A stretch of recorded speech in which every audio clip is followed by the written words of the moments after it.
Shalom, saudara kaum Tuhan, puji nama Tuhan, jumpa lagi dengan saya di kesempatan ini. Saudara dalam Tuhan, seorang bapak beragama muslim mengutip ayat Alkitab dan menjabarkannya dengan benar sesuai dengan isi Alkitab itu sendiri.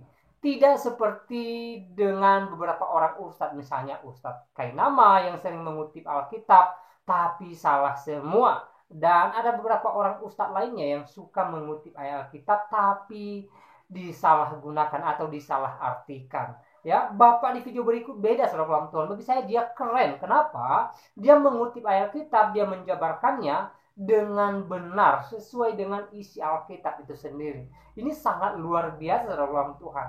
Ya, bagi saya video Bapak ini perlu kita share ke banyak orang supaya memberkati banyak orang dan supaya menjadi contoh bagi ustadz-ustadz yang suka mencopot ayat Alkitab lalu memutarbalikkan fakta kebenaran Alkitab. Yuk, tanpa berlama-lama, mari langsung saja kita menonton videonya di video berikut sebelum kita lanjutkan pembahasan.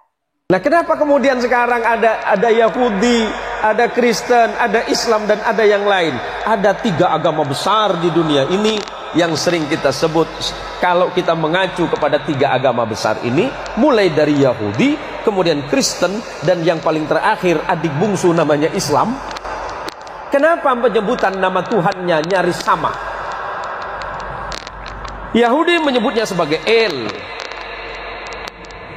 karena Ibrahim, Elohim. Taurat menyebutnya Abraham, Injil menyebutnya Abraham, Quran menyebutnya Ibrahim. Ibrahim bukan bangsa Arab. Iya. Jangan terkecoh. Ibrahim itu bukan bangsa Arab. Kalau Ibrahim itu bangsa Arab, berarti bangsa Yahudi juga Arab. Bukan.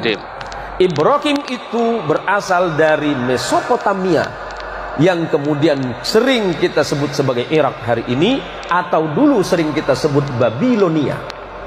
Ibrahim lahir di satu tanah yang bernama Ur Kaldania. Kemudian Ibrahim menyeberang ke Mesir, maka Ibrahim disebut dengan Abraham. Abraham di dalam bahasa bangsa-bangsa Nabi yang terdahulu artinya orang yang melintas. Apa yang dilintasi? Gurun. Ibrahim menikah dengan perempuan Mesir yang bernama Sarah, melahirkan anak laki-laki yang bernama Ishak. Kemudian Ibrahim menikah lagi dengan perempuan yang berasal dari Palestina. Injil sering menyebutnya Kanaan atau Filistin. Punya anak laki-laki namanya Ismail. Maka ujung El itu menunjukkan Tuhan. Kalau ada nama Daniel, Samuel, yang LLLL itu berarti Tuhan di dalam bahasa Ibrani. Kemudian anak keturunannya, saya singkat saja. Ibrahim punya anak namanya Ishak, menurunkan anak laki-laki namanya Jacob di dalam Injil. Quran menyebutnya Yakub. Kemudian Allah menyebutnya Israel, Injil menyebutnya Israel. Ezra artinya kekasih, El artinya Tuhan, karena Yakub adalah kekasih Tuhan atau kekasih Allah. Yakub punya anak 12 orang bersaudara yang sering disebut sebagai Bani Israel, karena anak keturunan Yakub. Yakub disebut Israel, anak Yakub disebut Bani Israel. Siapa? 12 orang. Yusuf bersaudara. Abangnya Yusuf bernama Lewi. Lewi punya anak namanya Imran. Imran punya anak namanya Moses. Dalam Injil, Quran menyebutnya Musa.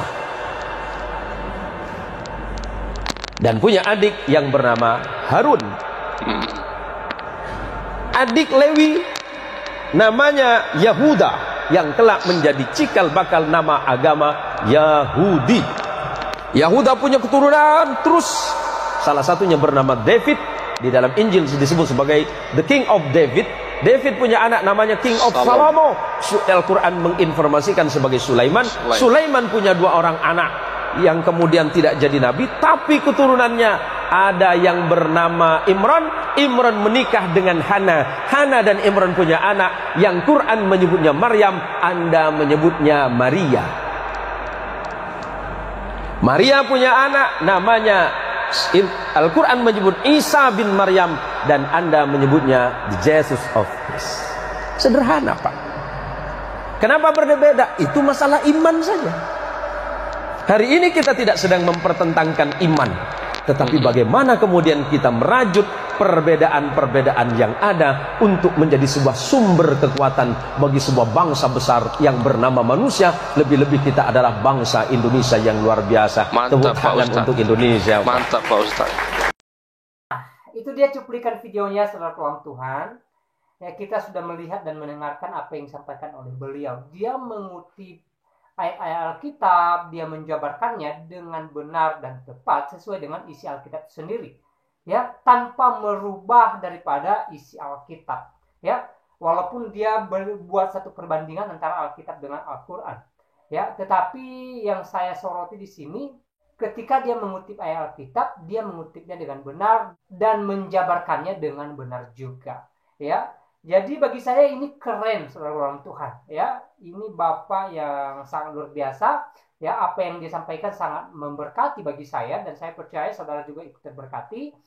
Dan semoga ini menjadi contoh bagi ustadz-ustadz di luar sana yang suka mencopot ayat Alkitab tapi memutarbalikkan ayat tersebut, ya. Misalnya, ya, saya langsung saja sebutkan namanya. Misalnya Ustadz Kainama yang sudah jelas-jelas, ya, suka mencopot ayat Alkitab tapi penjabarannya atau penjelasannya salah, ngawur, ya. Entah itu disengaja atau tidak, tetapi kenyataannya memang begitu. Bahkan tidak tanggung-tanggung Ustadz Ahmad Kainama pernah berkata bahwa Yesus menikah, ya.